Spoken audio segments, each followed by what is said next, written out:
Welcome back, everyone. This is the X Zone. I am Rob McConnell, coming to you from our broadcast center and studios in Hamilton, Ontario, Canada. If you'd like to find out about the programming we have available for you 24/7, 365 on the X Zone Broadcast Network, visit xzbn.net. And for the X Zone TV show on Simul TV, we're channel 21, and their website is simultv.com. Our guest this hour, Exonation, is Brandon MASSULLO. He is a clinical therapist, parapsychologist, and author residing in Northeast Ohio. Fascinated by paranormal phenomena for more than 20 years, Brandon has been a participant in and featured speaker at numerous paranormal forums and events. He studied psychology and parapsychology at the University of Edinburgh in Scotland. His research has been cited in numerous parapsychological journals, articles, and mainstream books. His website, hauntedtheories.com. And we're going to be speaking to Brandon tonight about his book, The Ghost Studies, New Perspective on the Origins of Paranormal Experiences. And Brandon, welcome to the X Zone. Thanks for having me, Rob. Great to be here. So where did your interest in the paranormal come from? Well, I actually had it since I was pretty young. I never had an experience in my whole life, but I picked up a book when I was about 15 on parapsychology, and then I just sort of read all about ESP, psychokinesis, survival hypothesis, ghosts, all paranormal phenomenon, and I just kept picking up more books, and then I was at the library all the time reading about parapsychology, and then I studied psychology, and then I went overseas and studied parapsychology. So my interest actually lies with the research part of things, and then that's kind of got me what got me interested into the actual experiences people were having. So, it's usually the other way around. People have an experience, and then they go towards the research and the education. Mine kind of, not the normal route, I guess, to studying the paranormal. So when would you say was your first experience with the paranormal? My actual first experience was probably about 2007, and I'm almost 40 years old, so that was about 10 years ago. So at the age of about 30 or so is when I had my first experience. And that it wasn't even like a, in your face type experience. I was getting these, I was doing an experiment at a haunted location in Scotland, and I had, the EMFs, and I took baseline readings of this haunted location for about 5-6 days, and it all came back normal. Every day was the same. And then one day when I was in a certain location, my EMF meter started going all over the place, and I started getting like nausea, overwhelming feelings and emotions, those types of haunt-type phenomenon that a lot of people report. And then it kind of just went away. And I couldn't really explain it too much. So that was actually my first experience. How real is the paranormal? I think it's a tough one to answer how real. I do think it's a legitimate phenomenon. I think that it happens actually probably more often than people realize. Sometimes we get those hunches or that sort of, crisis apparitions are a good example of this. This is where I wake up one morning or I wake up in the middle of the night and I see, my aunt floating next to me, and she says, "I love you, thank you." And then I find out the next day she passed away. I think a lot of people have these sort of spontaneous experiences, whether it's telepathy or ESP or these types of things. I think people have them pretty much on I wouldn't say a daily basis, but I think people have several throughout their lives that they just sort of brush off as being, oh, that was just a coincidence or this or that. So I think they're fairly common, not like an everyday thing for people, though, obviously. Well, do they really have something to do with the dead, or is this something that we in the human psyche and consciousness actually manifest ourselves? I would agree with you. I don't think it necessarily always has to be, a spirit or an earthbound spirit that's sort of trying to communicate with us or anything like that, or demons or negative energies or anything like that. I think that there's a term in parapsychology called the psi hypothesis, which basically means that it could be sort of people resonating with consciousness out in the environment. It could be just sort of these other paranormal phenomenon Mm-hmm. like telepathy and those types of things that we're experiencing and we're interpreting as ghosts. Maybe there's something in the environment that we pick up on, and it could be paranormal in nature, not a natural thing, that we sort of morph into this idea of it being an earthbound spirit or something like that. Of all the paranormal experiences that are out there, you can sort of break down the percentages, Mm-hmm. just shooting from the hip. 15% could be fraud. 20% could be misinterpreting things, and then you have this other percentage, the rest, that could be legitimate phenomenon. How much is actually the dead speaking to us, or how much is just psi phenomenon or those other types of human experiences. That's hard to debate, but I think that a fair majority of it would fall into that category. Well, then why don't more people than the people who have these experiences experience them, for example? Well, I think there's a lot of reasons for that. Mm-hmm. Usually people who are adamant skeptics or don't believe in it kind of write it off. And they say, well, it was nothing. I'm just going to go about my life. I was like that prior to getting into all this. I was an adamant skeptic. So I think a lot of times these great awe-inspiring experiences, sometimes we just push aside and say, it was nothing. I just misremembered it or nothing like that. But I do think that there's a subset of the population that actually has more paranormal experiences than the general population. And from my experience in my research, Mm-hmm. I think this has to do with something called environmental sensitivity. And environmental sensitivity basically is, it doesn't have anything to do with psychic sensitivity or being gifted or those types of things. I just, the increased probability of having these ghostly encounters is more related to, the environment and our ability to sort of detect things in there. So as humans, we're all affected by and react to the environment in different ways. It's been suggested in some research out there that the physical environment actually affects certain individuals more than others. These types of people who are very sensitive to the environment typically have fibromyalgia. Mm-hmm. They typically have allergies, migraines, these types of things. And what we found is these people with severe sensitivities to the environment, like touch, taste, smell, they actually have way, way, way more paranormal experiences than the general population. Something like, I think they polled sensitives and environmentally sensitive people, and 70% of them had paranormal experiences. So if we think about this, Mm-hmm. if the paranormal has something to do with picking up things in the environment, maybe these people who are really sensitive experience a different world than us non-sensitives, and they're better at sensing these external things. Well, would it be fair then to change the word from paranormal to unknown yet? Because it seems that the only reason things are paranormal is because we don't understand what is going on physically and mentally, if it's an environmental issue. Yeah, I would agree with that 100%. Yeah. I think the term paranormal implies, when you think paranormal and when you think apparition, you Mm-hmm. think, dead and things that don't exist, and these types of things conjure up inside your brain. And I don't necessarily think that's true. I think a lot of the stuff that's considered paranormal is actually, in my opinion, been statistically proven, like telepathy. These types of Sure. experiments and research that are out there actually shows that, statistically speaking, Mm-hmm. it does occur. Entanglement is another one. There's a lot of research out there by Dr. Persinger that says entanglement does occur. So that's brains communicating at a distance instantaneously.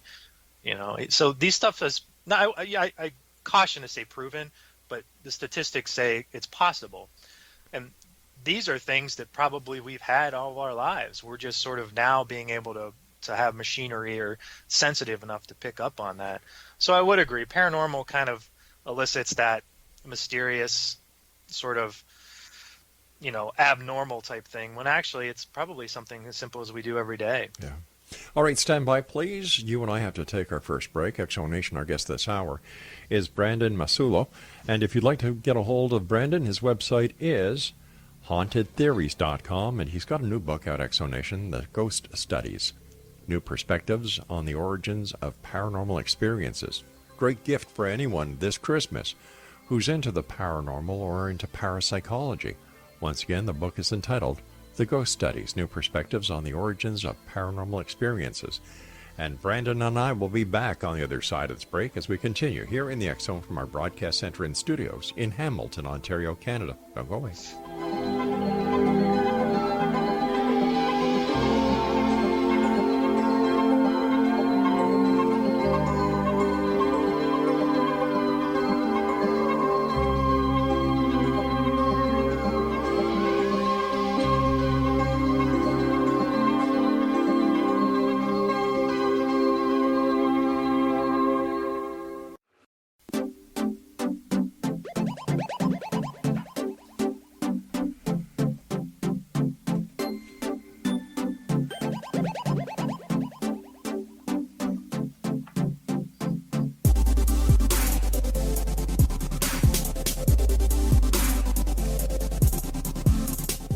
Exonation Brandon MASSULLO is our guest this hour. He is the author of The Ghost Studies, New Perspectives on the Origins of Paranormal Experiences, and his website is hauntedtheories.com.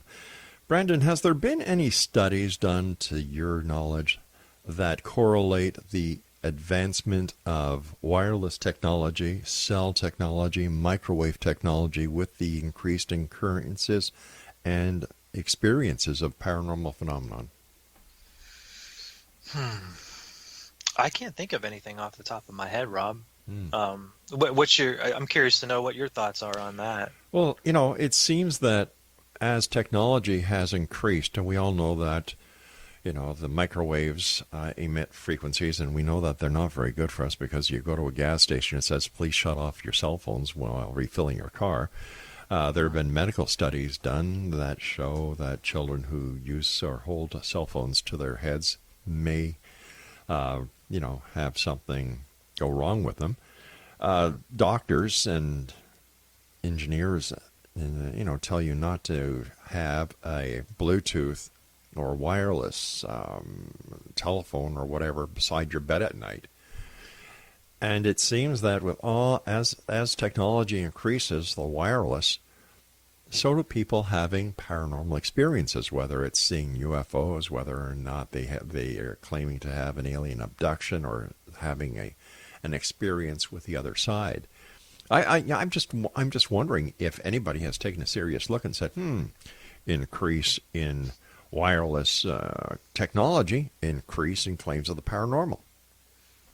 Yeah, I think people would probably look at it more of a skeptical view of that and say maybe I mentioned Dr. Persinger earlier.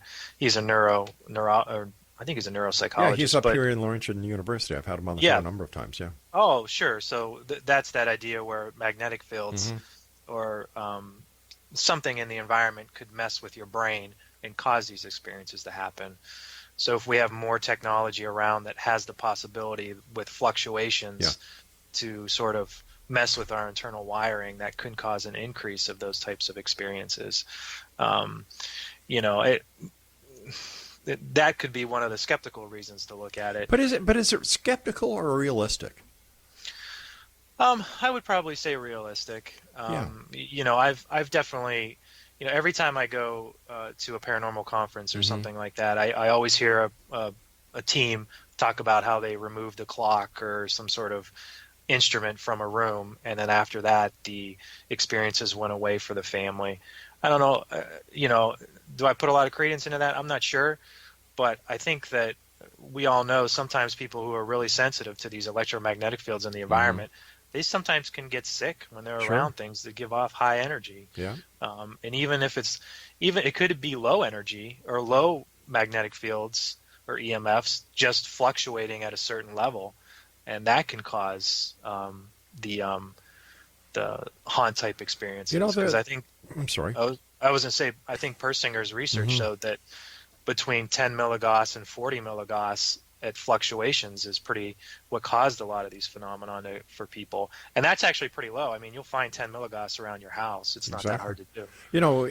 With today's technology, my goodness, I know at home We have a unit from Bell Canada that we plug in to the internet to, and it sends by Bluetooth to every TV in the house, and it's all Yep. done like that. And then you've got your Wi-Fi, you've got this, you've got that, you've got your electric car opener, and then you've got the cell Yep. towers. If people think that this isn't having some kind of effect on them, they need a good reality check.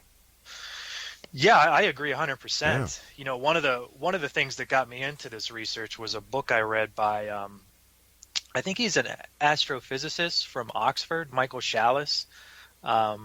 It's called The Electric Connection, and it was written in the 90s. And this was obviously before the computer explosion Hmm. and all the wireless technology. And in that, he discusses the effects of these EMFs on people.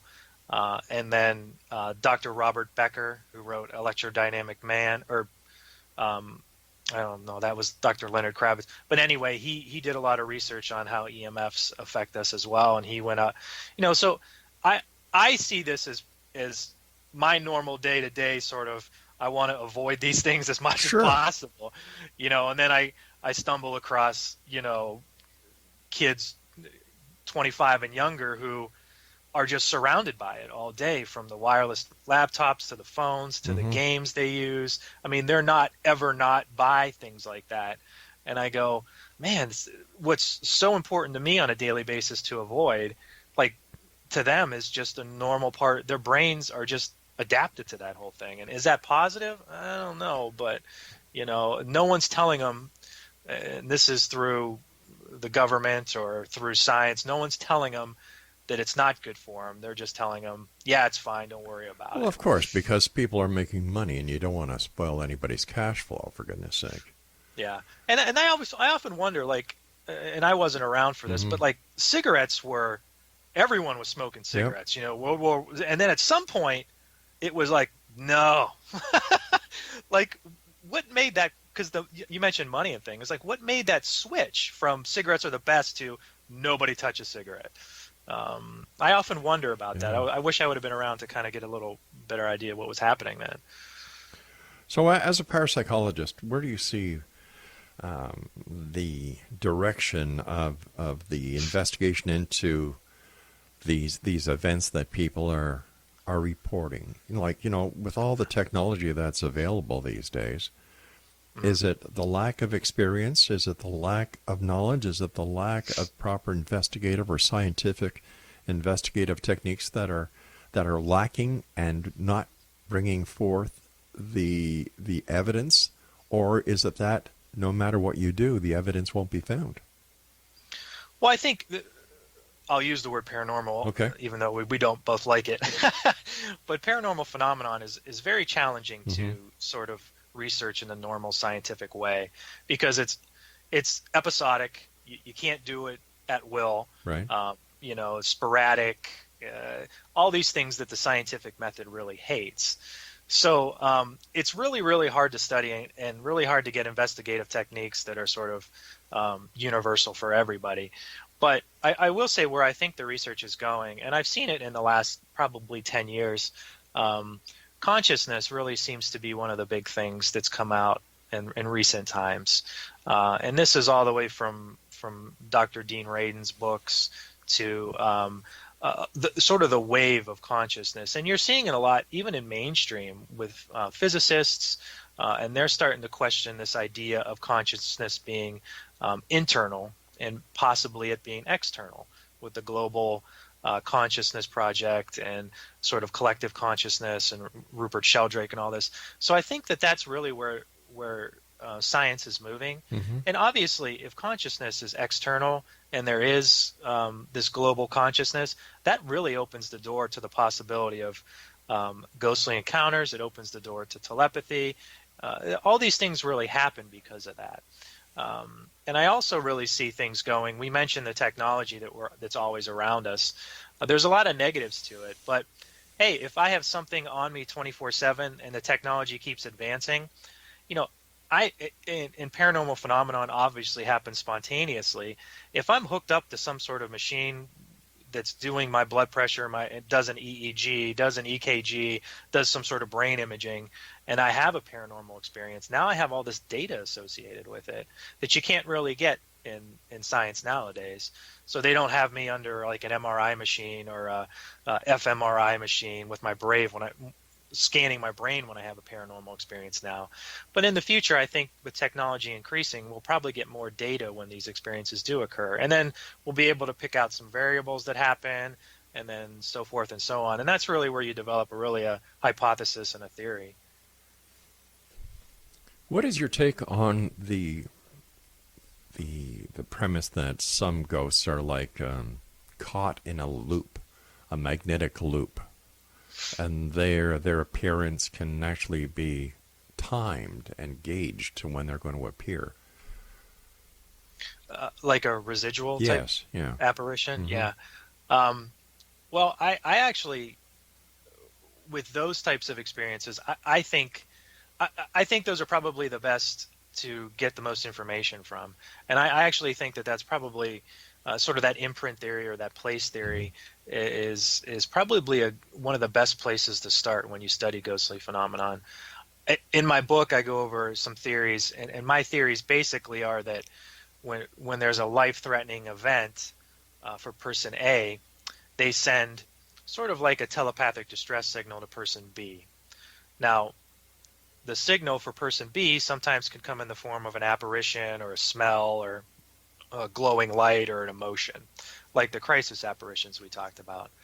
And I think what happens is, say this telepathic distress signal happens in 1990, and you forward ahead to 2008. Mm-hmm. I think that this telepathic message that was sent between these two people can kind of linger around in an environment.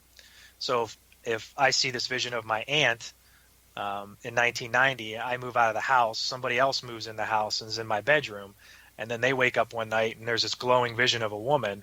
Is that the ghost of my aunt hanging around?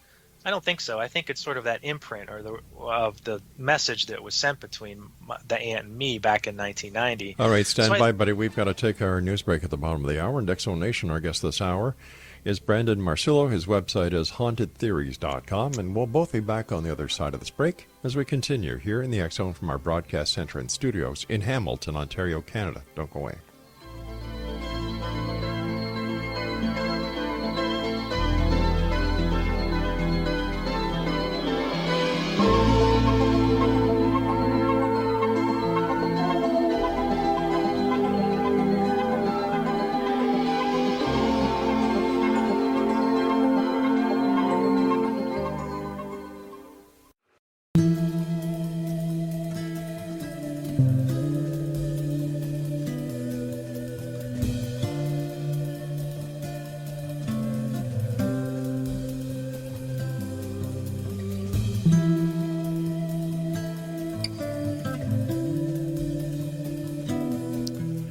Brandon MASSULLO is our special guest this hour, Exonation. His book is entitled The Ghost Studies, New Perspectives on the Origins of Paranormal Experiences, and his website is hauntedtheories.com.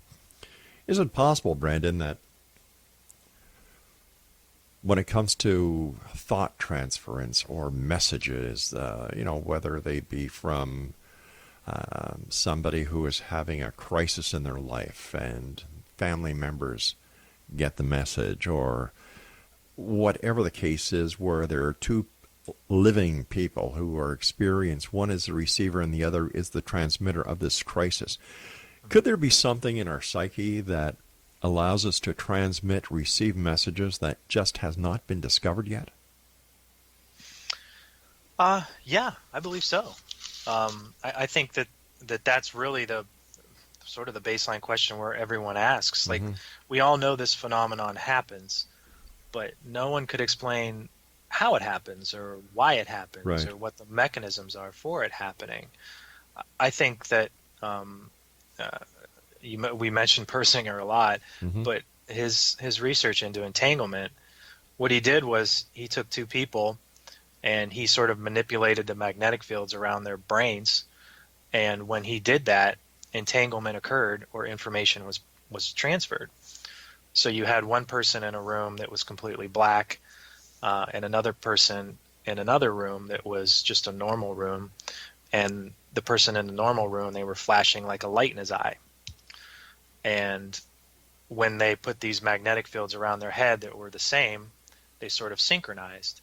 So when that happened, the person in the dark room, in his pupils, it was showing like a light was flashing in his eyes. So that shows that some information was transported between the two. When brains link up, or when the fields are right between the two. So you have sort of this idea that, well, maybe it's magnetic fields happens like that. They did some experiments with people with psychic gifts, and what they found was when the psychic and the person he was reading, when they synchronized, when their EEGs correlated, that's when his readings were accurate. So that makes you say, when that happens, he's more accurate. He's getting information that's actually positive or true or accurate. So that makes you think, again, somehow they sync up, and then this is when information is transported. But that's sort of a really, really crude way of communicating when we think about it. But, hey, when the first telephone call was not really clear as it is nowadays. True. So, you have to start somewhere. But finding those mechanisms for that happening is really, that's the big quest out there. We have all these theories about consciousness and global fields, and it's possible. But until you actually find out how it happens, it's still paranormal. Tell me, what do you consider to be the biggest challenge in convincing skeptical audiences that ghostly encounters are measurable a phenomenon? Well, and we talked about this earlier. At this point, ghosts aren't measurable phenomenon. And because the paranormal is a difficult area to study, because it's erratic and episodic and random and all that, it becomes more of a challenge. But this doesn't mean that these experiences we have are fraud or mental illness or overactive imaginations. What we have to do in the paranormal field, and when I say the paranormal field, I mean, weekend warriors, people who are out there doing investigations, is we really have to find some consistent variables which are measurable that kind of coincide with paranormal phenomenon. So, I'm sure on the show you've talked to a lot of people, but there's hundreds of EVPs and pictures and videos and all this other stuff that's out there. And really, they gather this, they put it on Facebook, and then that's it. It just disappears after a while. And academia doesn't really care. They don't even acknowledge EVPs or grainy pictures or any sort of anomalies. It just disappears. So I think... Well, just taking the other side of the coin here, with all the technology that's available, that what the public is being presented to with as proof of the paranormal should be a lot better than it is. What do you mean by that? Well, for example, everybody's got a cell phone. All the cell phones are high definition. Yep. The video's the same thing, but all we're getting is crap. Okay, I see what you're saying. Yeah, I agree. It's really astounding. But then again, I tell you what, though, if I saw something that was really believable, and this is just me, I'd be like, well, they faked that. You know what I'm saying? I think I would go that way with it. But that's the challenge. Like, it's so available now with technology and everything like that why haven't we found a conclusive photograph of something like this happening? But what is the big draw to the paranormal?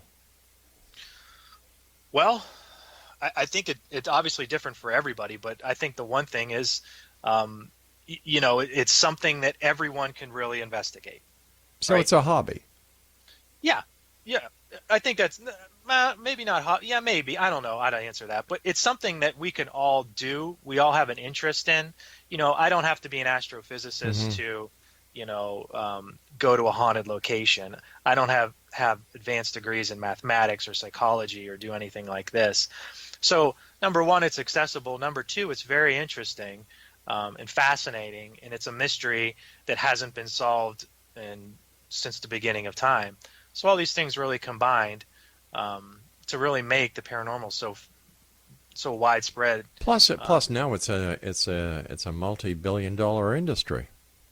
Yeah, I mean, with haunted attractions and ghost walks, books, lectures, Yep. symposiums. It's a big industry. So do Yeah. they? And what would happen to all this money that's being generated if the answers were really found? Yeah.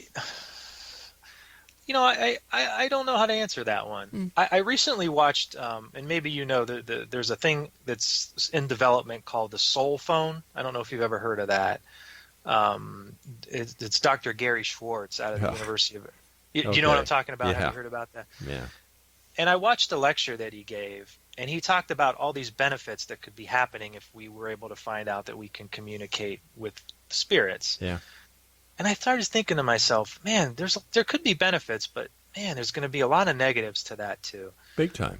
And I think that, not only there's all these questions that arise as far as religion, and if everyone is able to communicate, then there's no consequences to our behaviors, so we can do whatever we want. So all this stuff really kind of ponders through my mind. And I say to myself, what if we do get that piece of evidence that says, yep, this is 100% true? Mm-hmm. What happens? What happens to Zach Baggins and Ghost Adventures and all these people out there? Does that increase their motivation or desire, or does that just go, oh, well, answer found, let me move on to Looking for Bigfoot. Yeah. Yeah. Yeah. I asked myself that question too. I'm like, man, what if someone comes out and just figures this whole thing out? I mean, what does that mean for me? Did I just waste the last 10 years of my life? Well, no. As a parapsychologist, there's a lot of other areas that you could be diversified in. It Yeah. just doesn't stick to ghosts and everything else in that. But when I look at it, I've been doing the show now for 29 years. Okay, I've spoken to thousands of guests. Yep. And over the 29 years, whether we're talking about Bigfoot, whether we're talking about ghosts, whether we're talking about UFOs or whatever, in 29 years, nothing has changed. Yep. And if this was legitimate, there would be change by now. There would be something that is totally different. The only thing that I've seen is there's more charlatans and there's more money being made. People say, well, why do you do this, Rob, if nothing's changed? It's because I want the truth. I want the truth one way or the other. Yeah. And I agree. And that's what's so frustrating. Yeah. It's so frustrating. And a lot of people just get burned out. A lot of good people get burned out in the field because they're just the noise of, the reality TV stuff is just so loud that you don't see the real stuff that's going on, the fascinating stuff, the journal articles, the Dr. Persingers of the world, Exactly. the Rupert Sheldrakes. They're not Dean they're Radin, not, no. yeah. And they should be. They're the people that should be receiving the attention instead of these so-called reality TV shows, which are anything but real. Yeah, exactly. But- I was a skeptic for most of my life until I picked up these books and started reading these journal articles, and that's what changed my mind, not TV. And unfortunately, the old tried and true experts that were around and were revered and wanted by different talk show hosts, whether it's radio or TV, they're not sensationalistic anymore. Yeah. And unfortunately, the media, and I'm proud to say that I don't have to slot myself into the same restraints as the regular media who have to go out after advertising dollars because we own our company. They need the draw. They need the sensationalistic numbers in order to get the advertising revenue. And that is so wrong. That is so wrong. And that's what drives things to where they are now. Yeah. And that's kind of sad. As your president would say, fake news. Fake news. Hey, listen, we've got to take our final break, Brandon. Great talking to you. Thanks so much for coming on the show. Well, thank you, Rob. All right, you stand by, and we'll be back on the other side of this break as we wrap up this hour here in the XO from our broadcast center and studios in Hamilton, Ontario, Canada. Don't forget, you can visit xzbn.net, look at our broadcast schedule. We've got some great shows, 24/7, 365. And on Simul TV, the X Zone TV channel is Channel 21. I'm Rob McConnell. Don't go away.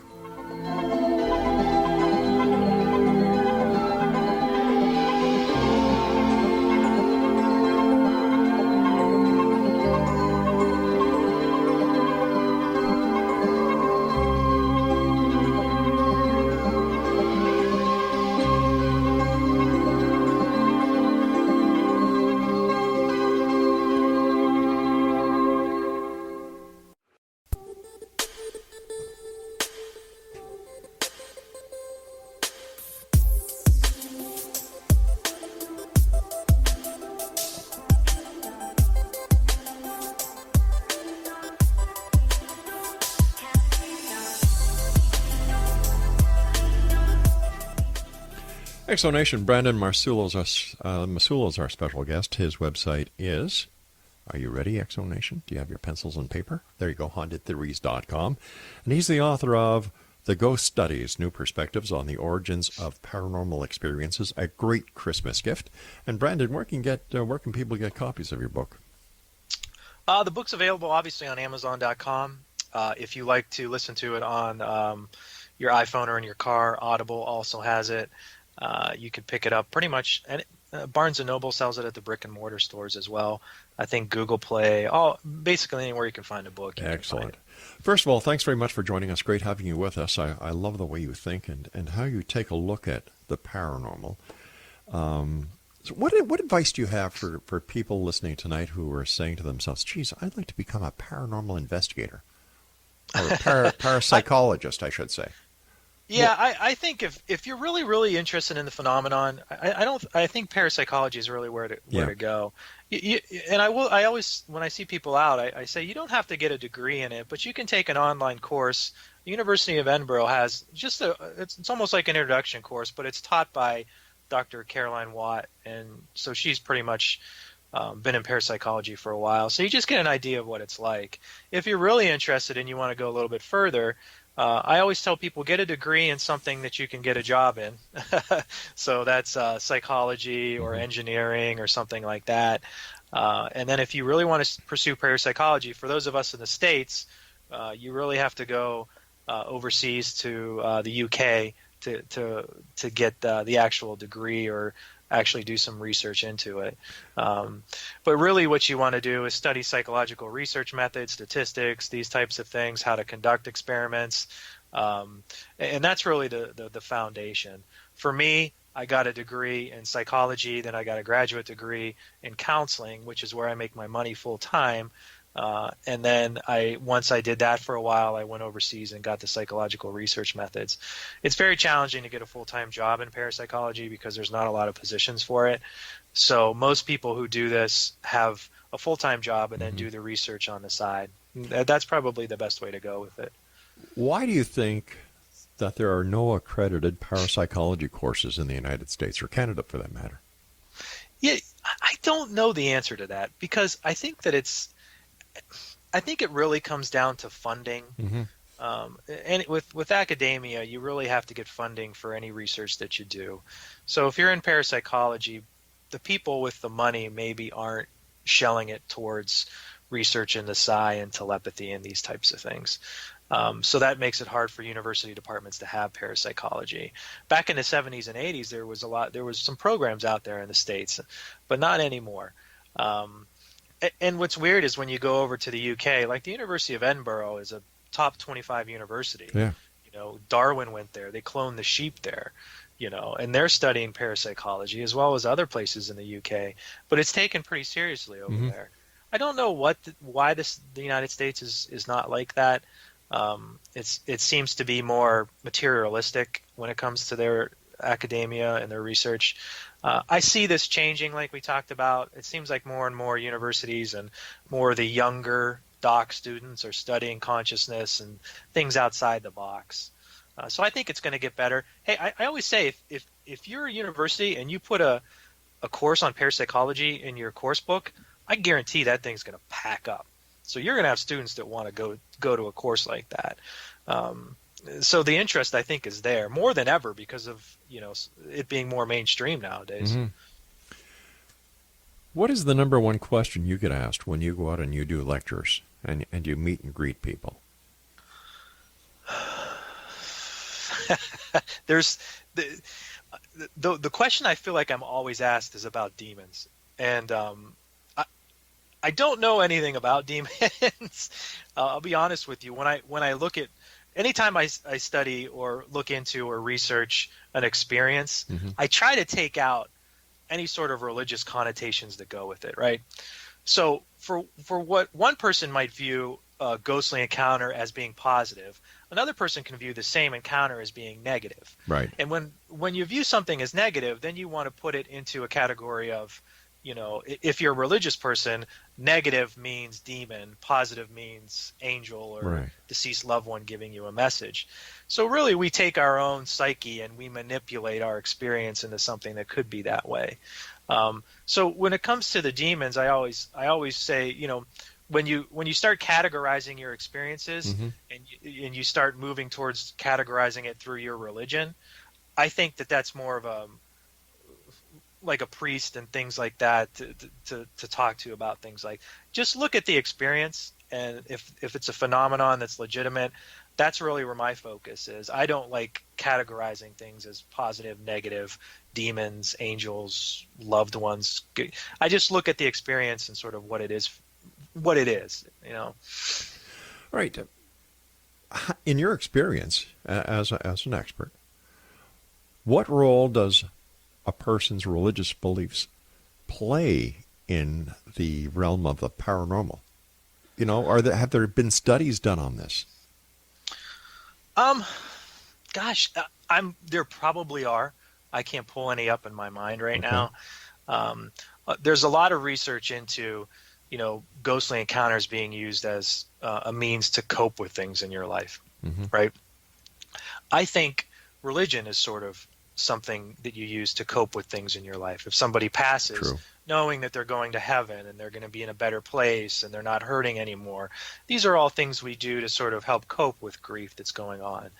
I think your religion really plays a huge part if you have a lot of paranormal experiences, or you have a paranormal experience, because obviously your mind automatically goes towards, I had a ghostly experience, so this must mean it's a ghost, and this has to do with afterlife, and my views on afterlife have to do with heaven and being Christian and being Catholic. So then it automatically goes that way for a lot of people, and that's good and that's positive for a lot of people. I think if you're really serious on researching it, it's just as like everything else with medicine, you have to take out some of those side things and just focus on what you're doing and the actual experience. Not to say religion and afterlife and God, no, that doesn't exist.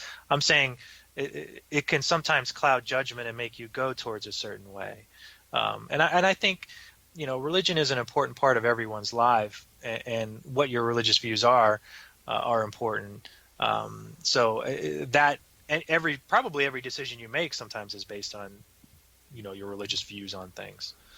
When it comes to people who seek out answers to their daily life problems, for example, those who go to psychics to get a better handle on their own lives, what advice do you have for these people? I think I would say what probably you say and everyone else would say is you just got to be very, very cautious when you do these types of things. There's some foundations actually that actually certify people as psychics and mediums. Not to say that this certification means that they're this is the end all be all, but they actually take some time into it. And I think the Windbridge Institute, and there's another one that Lloyd Auerbach's affiliated with that does this, Foundations for Living or something like that. But it's a little bit more rigid as far as what the people that actually perform the service. As far as going on Facebook and sending somebody, $20 to do a quick Facebook live session. I think you really have to be careful in these types of things. This being psychic takes a lot. There's a lot that goes into it from what I've seen and read. So to just flip it on like a switch, I think is very challenging to do. So you got to be really, really cautious. Well, it's all part of that a couple $1 billion a year business that is out there. Yeah, and that's exactly right. It's a business, and this is how people make money. So just be careful, be cautious.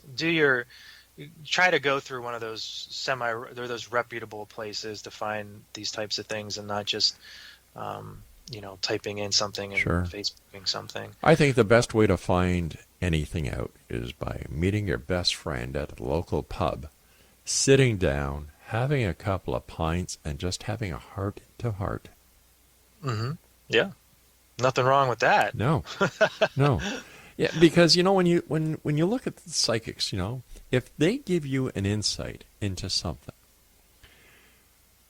and you actually do that, doesn't that change the entire time-space continuum? Oh, wow, you're getting all meta on me there, Rob.